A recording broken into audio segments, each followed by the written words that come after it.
হে আল্লাহ, আমার অনেক কষ্ট হইতাছে, ঘাটটা অনেক ভার লাগতেছে, কি করবো? আরে এটা আমাদের বাড়ি জায়ান না? জায়ান, তুই এখানে বসে রইছিস কেন? ভাই, আমার শরীরটা অনেক ভার লাগতেছে আর অনেক খারাপও ও লাগতেছে। আচ্ছা, তুই এক কাজ কর, তুই নামাজে যা, নামাজ পড়। না ভাই, আমি এই শরীরে নামাজ পড়তে পারবো না।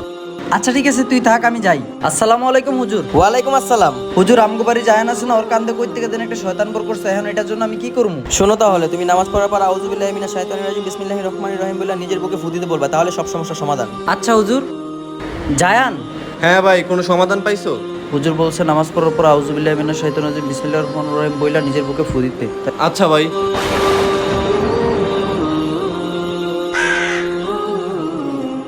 না না, তুই নামাজ পড়িস না, নামাজ পড়িস না, নামাজ পড়িস না।